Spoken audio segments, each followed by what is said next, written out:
Hi friends, good evening তোমাদের সবাইকে। আমার চ্যানেল পিয়ারিয়ান সিবুস ক্রিয়েশনে আরেকটা নতুন ভিডিওতে তোমাদের সবাইকে স্বাগত। অনেক দিন ধরেই ভাবছিলাম যাব, তো সময়ই হয়ে উঠছিল না, সুযোগও হচ্ছিল না। তো ফাইনালি দেখো সেজে গুজে রেডি হয়ে তিনজনে মিলে বেরিয়ে পড়লাম গাড়ি নিয়ে। আর এরপর গাড়িটা চাঁদনি মার্কেটের কাছে রেখে দেওয়া হবে, দিয়ে তারপরে যাওয়া হবে কোথায় জানো? চলো এক্ষুনি দেখতে পাবে। তো দেখতে পাচ্ছ তোমরা, এটা হলো স্প্ল্যানেড। আমরা চাঁদনি মার্কেটের কাছে গাড়ি রেখে দিয়ে একটু হেঁটে চলে এসেছিলাম স্প্ল্যানেড স্টেশনে। তারপর এখান থেকে টিকিট কেটে নেব। তোমরা বুঝতেই পারছো আমরা কোথায় যাব। এখন যেটা সবাই যাচ্ছে দেখছে, সেটা হলো ওই যে গঙ্গার নিচের যে মেট্রো স্টেশনটা হয়েছে, আন্ডার ওয়াটার মেট্রো, সেটা দেখার জন্য। তো আমরাও বেরিয়ে পড়েছিলাম। সবাই যখন দেখছে আমরা কেন বাদ থাকি বলো তো? তো সেই কারণে আমরা অনেক দিন ধরেই ভাবছিলাম যাব। ওই যেটা বললাম, সময় সুযোগ হয়ে আর উঠছিল না। তো সব কিছু করে ফাইনালি সময় সুযোগ হয়েই গেল। তো টিকিটে প্রচণ্ড লাইন ছিল, তার কারণে আমরা টিকিটের লাইনে আগে না দাঁড়িয়ে আগে নিজেরা একটু ফটো টটো তুলে নিলাম, তারপরে চলে গেলাম। তো এইটা আর কি, টিকিট কেটে নিয়ে তারপর দেখতে গেলাম। ট্রেনে উঠলাম। তো জানো, আমরা বুঝতে পারিনি ময়দান, আমার হাজব্যান্ড জিজ্ঞেস করেছে ময়দান, বলেছে হ্যাঁ ময়দান। তো ওর ভুল হয়েছে, ও হাওড়া ময়দান বলেনি, শুধু ময়দান বলেছে। তার জন্য একজন যেটা দেখিয়ে দিয়েছে সেই ট্রেনে উঠে দেখতে পারলাম যে সেটা আমার ধর্মতলা ময়দানের দিকে যাচ্ছে, পার্ক স্ট্রিট ক্রস করে। তো তারপরে কী আর করব, আবার নেমে পড়লাম। সেখান থেকে আবার ফিরে এলাম স্প্ল্যানেড। তারপরে আবার হাওড়া ময়দান পুরো অন্যদিকে স্টেশন, হাওড়া এবং হাওড়া ময়দান যাওয়ার জন্য। তো ওই যে সবুজ নীল সব পায়ের ছাপ দেওয়া, ওইটা দেখে দেখে তারপরে আবার ঠিকঠাক জায়গায় গেলাম এবং গিয়ে তারপরে উঠলাম। তো এই ভিডিওটা কিন্তু আজ বা কালকের নয়, এই ভিডিওটা বহুদিন আগেরই, তোমরা জানো। কারণ এই যে দেখো আমরা উঠে পড়েছি মেট্রোর ভেতরে, আর এই যে যাচ্ছে। তো যেটা বলছিলাম, এই ভিডিওটা আজকে বা কালকের নয়, এটা বহুদিন আগের, তোমরা জানো। কারণ আমি এই ভিডিওটা, ব্লগ ভিডিওটা এডিট করে ছাড়তে পারিনি, সময় হয়নি, বা আগের অন্যান্যগুলো বাকি ছিল বলে ছাড়া হয়নি। কিন্তু তোমরা তো দেখেইছো শর্টস ভিডিওগুলো, তো তোমরা দেখে বুঝতেই পেরেছো যে এইটা কবেকার আর কি ভিডিও। তোমরা বুঝতেই পারছো, তোমাদেরকে আর আলাদা করে বোঝাবার তো কিছু নেই। তো বুঝতেই পেরেছো কবেকার বা কী। তো সেই জন্যই বলছি এটা আগেকার। এখন আমি ছাড়লাম একটার পর একটা, আস্তে আস্তে করে তো এডিট করবো আর ছাড়বো। তোমরা তো জানো আমি প্রচুর ব্যস্ত মানুষ, সময় হয়ে ওঠে না। তো সেই কারণেই আর কি ছাড়া হয়ে ওঠে না।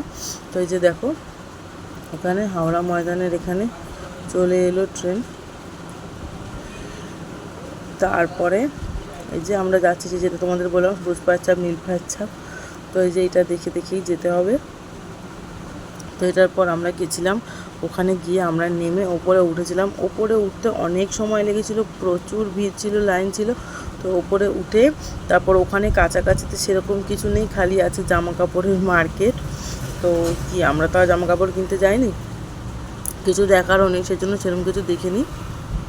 কিন্তু প্রচণ্ড খিদে পাচ্ছিল, তার জন্য খুঁজছিলাম যে কাছাকাছি যদি কোনো দোকান পাওয়া যায় সেরকম কিছু খাবো। কিন্তু কাছাকাছি সেরকম কিছুই পাইনি, শুধু ছিল একটা মিষ্টির দোকান। তো সেই মিষ্টির দোকানে ঢুকলাম, আর সেখান থেকে মিষ্টি খেলাম, কচুরি খেলাম, আর ভেজিটেবিল চপ ফপ এই সমস্ত ছিল, সিঙ্গারা, সমস্ত কিছু। একসাথে তো আর এত কিছু খাওয়া যায় না। আমরা তিনজন ছিলাম, তো সব রকমই অল্প অল্প করে নিয়ে তিনজনে মিলে টেস্ট করলাম। আর লাস্টে আমরা ওখানকার ম্যাঙ্গো দই খেয়েছিলাম, বেশ ভালো টেস্টি ছিল। এবং ছেলে একটা ক্যাডবেরি নিয়েছিল।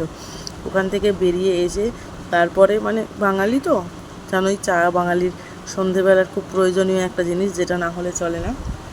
তো সেই কারণে দোকান থেকে বেরোনোর পর দোকানের সামনে একটা চায়ের দোকান ছিল, সেখান থেকেও চা খেলাম আমরা।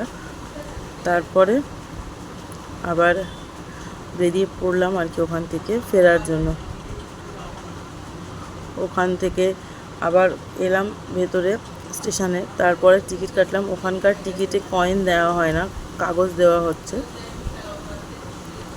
তো সেই কারণে সেই কাগজটা নিয়ে নিলাম, আর তারপরে আমরা চলে এলাম। তো দেখো, এই যে এবার তোমরা দেখতে পাবে আমরা ঠিক এই জায়গাটা দিয়ে যাচ্ছি।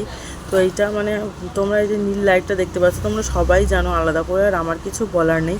তবুও আমার যেটা আইডিয়া বা অভিজ্ঞতা সেটা আমি তোমাদের বলি।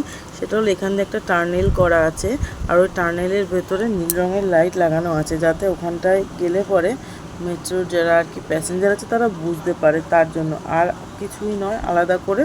তবে হ্যাঁ, এটাই কি যে বোঝা যাচ্ছে এটাতেই আমরা খুশি। জল তো আমরা দেখতে পাবো না, জল দেখা তো আর যাবে না, টার্নেল করা আছে। তো এটাই, এভাবেই আমরা গেলাম আর এলাম। বেশ একটা ভালো সময় কাটলো তিনজনে মিলে এই দিনটা। এই যে সোনা এখানটা বসেছিল আর আমাকে বলছিল মা বসো বসো বসো। আমি বললাম দাঁড়াও দাঁড়াও, ফাঁকা হলে বসবো। তোকে বলছিলাম যখন জলের ওখান দিয়ে যাচ্ছিলো না, ঘোরো ঘোরো, দেখো দেখো, জলের নিচ দিয়ে যাবে। তো ওকে ওইভাবে দেখানো হলো, বেশ সুন্দরভাবে সময়টা কেটে গেল। আর এই যে ফেরার পথে আমরা আবারও এরকমভাবে ফটোটাও তুলে নিলাম, তারপরে ফিরলাম।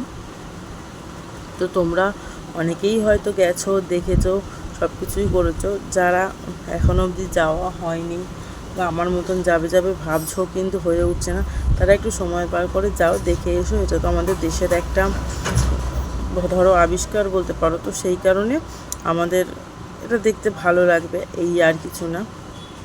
কিছুই দেখার নয় বা কিছুই বোঝার নয়, বাট এটাই ভালো লাগবে। এই যে বললাম দেখেছো, বেরানোর সময় প্রচণ্ড লাইন ছিল। এই যে মিষ্টির দোকানটা, যেখানে দাঁড়িয়ে আমরা মিষ্টি খাচ্ছিলাম, আর যে তার ঠিক সামনেই চায়ের দোকানটা, এখানে থেকে চাও খেলাম। তো তারপর ওখানে কাছাকাছি মার্কেটটা একটুখানি ঘোরাঘুরি করে তারপরে আমরা আবার ফিরে এসেছিলাম। তো তোমরা না চাইলে হাওড়া ময়দান অবধি নাও যেতে পারো, এসপ্ল্যানেড থেকে হাওড়া অবধি গেলেই এই জলের নিচে যেটা এটা দেখতে পাওয়া যাচ্ছে। তো এসপ্ল্যানেড অবধি নাই যেতে পারো, চাইলে হাওড়া অবধিও যেতে পারো, ওখান থেকেও ফিরে আসতে পারো। তো ওটাই বলবো। যাই হোক, যেখানেই যাও, যেটুকুনি যাও তোমরা যাও, ঘুরে এসো, দেখে এসো। আর এই যে ফেরার সময় বসার সিট পেয়েছিলাম, তার জন্য বসে বসে ফিরলাম আর একটু ফটো টটোও তুলে নিলাম।